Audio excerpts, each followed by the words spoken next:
Thank you, ladies and gentlemen. Thank you very much to the Munk family, great philanthropists, for making this possible. 7 minutes, ladies and gentlemen, for the foundational argument between religion and philosophy. It leaves me hardly time to praise my distinguished opponent. In fact, I might have to seize a later chance of doing that. I think 3.5 minutes for metaphysics and 3.5 for the material world won't be excessive. And I have a text.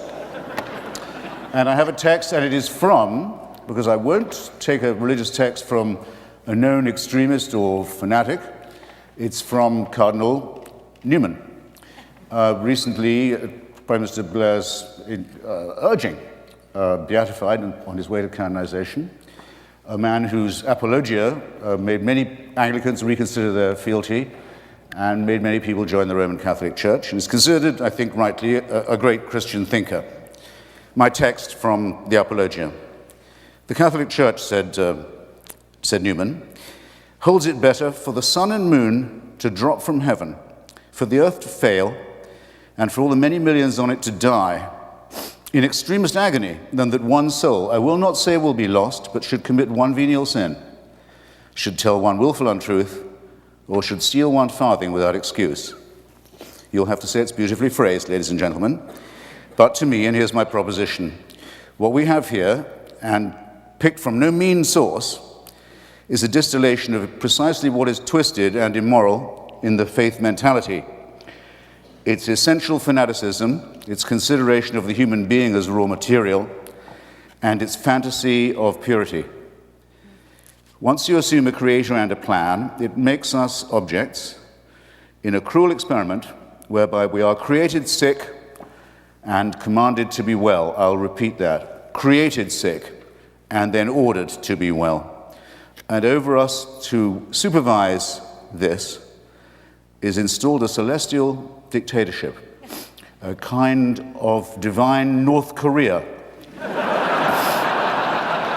Greedy, exigent, I would say more than exigent, greedy for uncritical praise from dawn till dusk, and swift to punish the original sins with which it so tenderly gifted us in the very first place. However, let no one say there's no cure. Salvation is offered. Redemption, indeed, is promised at the low price of the surrender of your critical faculties.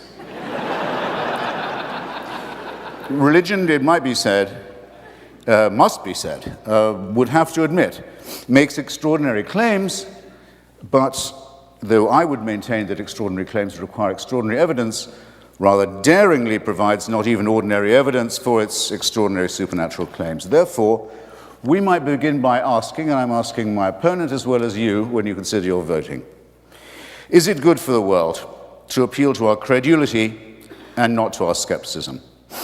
Is it good for the world to worship a deity that takes sides in wars and human affairs? To appeal to our fear and to our guilt, is it good for the world? To our terror of death, is it good to appeal? To preach guilt and shame about the sexual act and the sexual relationship, is this good for the world? And asking yourself the while, are these really religious responsibilities, as I maintain they are? To terrify children with the image of hell and eternal punishment, not just of themselves, but of their parents and those they love. Perhaps worst of all, to consider women an inferior creation. Is that good for the world? And can you name me a religion that has not done that? To insist that we are created and not evolved in the face of all the evidence. To say that certain books of legend and myth, man-made and primitive, are revealed, not man-made code.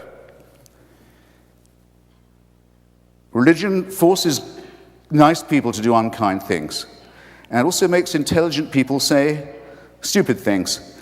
Handed a small baby for the first time, is it your first reaction to think, beautiful, almost perfect, now please hand me the sharp stone for its genitalia that I may do the work of the Lord? No. It is, as the great physicist Steven Weinberger has very aptly put it, in the ordinary moral universe, the good will do the best they can, the worst will do the worst they can. But if you want to make good people do wicked things, you'll need religion. Now, I've got now 1 minute and 57 seconds to say why I think this is very self-evident in our material world. Let me ask Tony again, because he's here. And because the place where he is seeking peace is the birthplace of monotheism. So you might think it was unusually filled with refulgence and love and peace.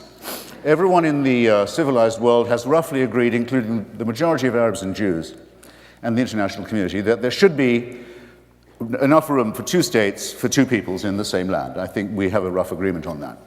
Why can't we get it? The UN can't get it. The US can't get it. The Quartet can't get it. The PLO can't get it. The Israeli parliament can't get it. Why can't they get it? Because the parties of God have a veto on it, and everybody knows that this is true.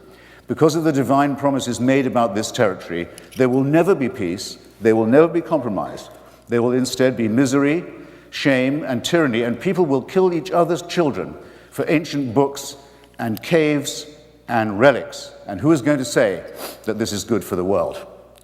And that's just the example nearest to hand. Have you looked lately at the possibility that we used to discuss as children in fear? What will happen when messianic fanatics get hold of an apocalyptic weapon? Well, we're about to find that out as we watch the Islamic Republic of Iran and its party of God allies make a dress rehearsal for precisely this. Have you looked lately at the revival of Tsarism in Putin's Russia, where the black-cowled, black-coated leadership of Russian Orthodoxy is draped over an increasingly xenophobic, tyrannical, expansionist, and aggressive regime? Have you looked lately at the teaching in Africa and the consequences of it, of a church that says AIDS may be wicked, but not as wicked as condoms? That's exactly no seconds left, ladies and gentlemen. I've done my best. Believe me, I have more.